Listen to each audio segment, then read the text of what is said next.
These air shows are normally about big orders. You guys need some momentum right now. You've had issues with the MAX, deliveries of the 87. We'll talk about the X a little bit later on. What kind of momentum are you going to bring to this show? Yeah, Guy, you're right. 4 years ago, we were last here, and momentum is the name of this show. We're ready to announce some orders. Today will be a big day, and I think you'll see orders consistent through the week. More than Airbus? I'm very excited.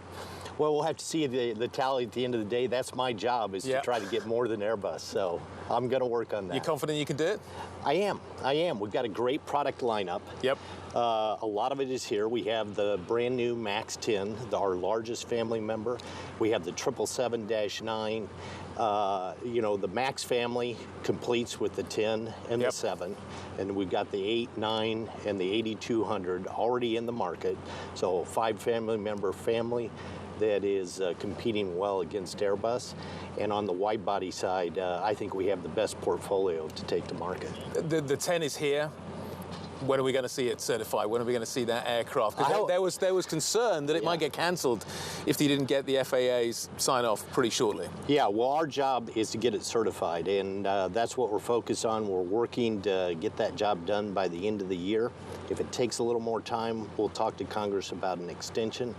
I'm confident we will certify this airplane, and you'll see it in market quite soon.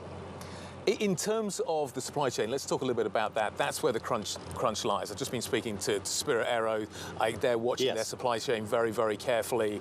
They're watching the kind of the financials in particular, because you get paid when you deliver an airplane, that money then trickles down through the system, through the supply chain, and there's a lot of stress in the system right now. How stressed is the system? You said yesterday at a briefing that you thought we were halfway through this.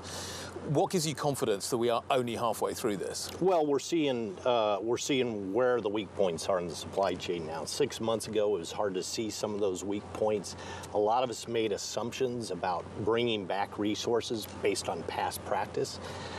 With COVID, every industry's seen resources aren't coming back as fast, so we had to bake that in. Now we see the weak links in the supply chain. Engines are one. I think you're hearing that from Airbus as well as Boeing. So we are focused with those partners to try to help them bring resources back in, get learning curves flattened so that the output can increase. That's the name of the game. It's not a CapEx constraint, because our industry capacitized in the past upturn. It's really that human capital coming in. That's kind of issue number one. And we do see effects of chip shortages. So that'll be the other one we watch as we move into our rate growth. What does a recession mean for Boeing? It's the discussion that everybody's having right now. If I could predict that, I'd be a great investor. It's hard to tell yet. I think we've seen this rapid resurgence of travel when the markets are ready, and when they're ready, it's when the population's vaccinated. I think there's a fair amount of still pinned-up demand in the market that's going to carry us through some of this recessionary pressure that may occur. Look, we'll watch it. We're going to adjust rates to meet the market demand. Today, we're supply constrained, so those rates can't quite match demand. But we'll look out there to see if there's any headwinds we have to adjust for. You're hinting there at the possibility that airlines won't take all the aircraft that they've got on the books right now. Well, I'm not hinting at that. I'm just saying if that were to be the case. Today, we see strong demand, particularly for the narrow body. And what we're starting to see is many more discussions about the wide bodies, because the U.S. to Europe's connecting strong now, into Latin America, the Middle East, India is starting to connect internationally. And so first coming back will be orders on 787, and I think you'll see orders in a few years for that 777-9 down the road here. Okay, let's talk about the 87 for a moment. When are regulators going to clear that aircraft for delivery? I think pretty soon. We're not going to put a date out there. What does soon mean? But soon is, I characterized it yesterday as we're in the 9th inning of a baseball game, and I don't think there'll be extra innings. So that's the best way to characterize it.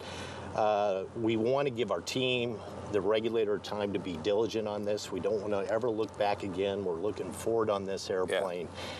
Getting that production system tuned right. working through the engineering discrepancies with the name of the game, and we're nearly there. Strong dollar a problem?